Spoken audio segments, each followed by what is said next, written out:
Le stage dans l'enseignement supérieur s'est fortement développé ces dernières années, en particulier dans les premiers cycles universitaires. Selon les données du ministère, en 2020-2021, 3 étudiants sur 10 ont effectué un stage. Cette proportion augmente avec le niveau d'études, elle atteint 38% en troisième année de licence et 59% en seconde année de master. Les recherches montrent toutefois une forte hétérogénéité dans la place accordée au stage, au sein des maquettes de formation, d'une université à l'autre et même d'une filière à l'autre dans une même université.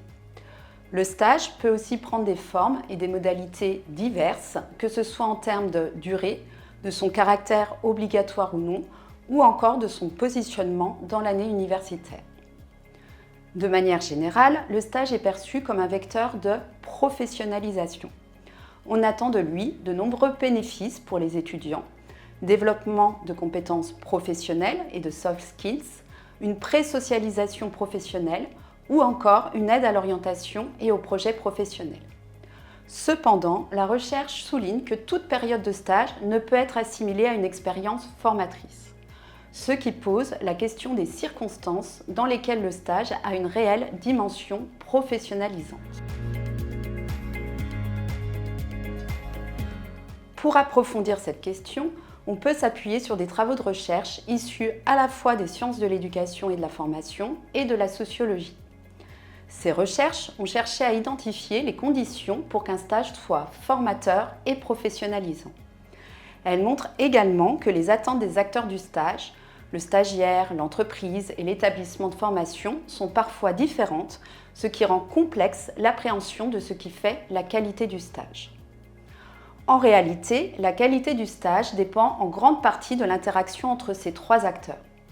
Le sociologue Dominique Gleiman parle à ce sujet du triangle du stage et identifie 3 dimensions majeures: la dimension didactique, socialisatrice et professionnelle. Dans cet ensemble de relations, 3 niveaux d'analyse semblent structurer la qualité du stage. Le premier concerne le contenu des missions confiées aux stagiaires. Ces missions doivent être cohérentes avec les objectifs de la formation, tout en s'adaptant aux contraintes de l'organisation qui accueille le stagiaire. Il est essentiel que les missions et tâches présentent une proximité avec les apprentissages de la formation universitaire suivie, pour permettre aux stagiaires d'articuler savoir théorique et savoir pratique.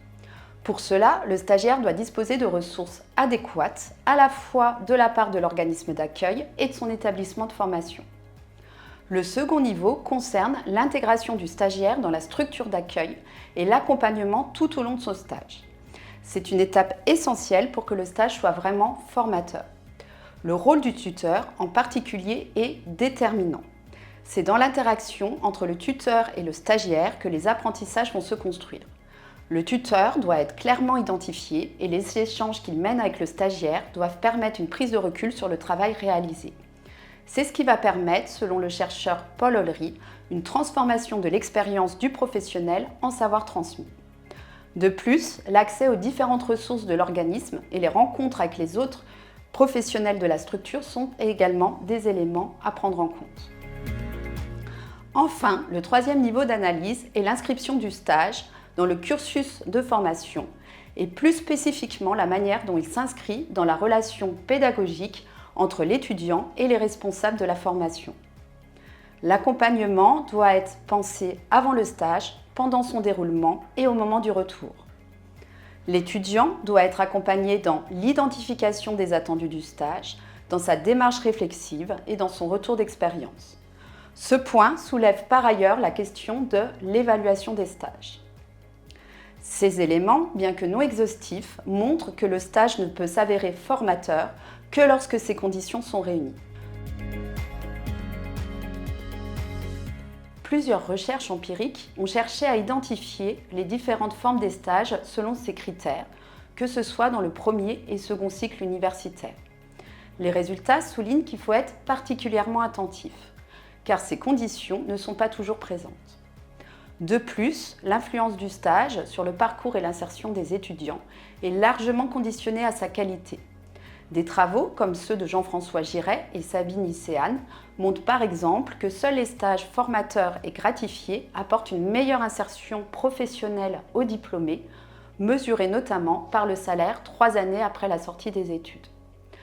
Par ailleurs, la dimension socialisatrice des périodes de stage lors de la formation du jeune ne peut être dissociée de leur qualité afin de participer à la construction de l'identité professionnelle du jeune. Enfin, un autre enjeu majeur concerne l'accès même au stage. La littérature montre que cet accès varie selon la filière d'études, le milieu social de l'étudiant ou encore le niveau académique.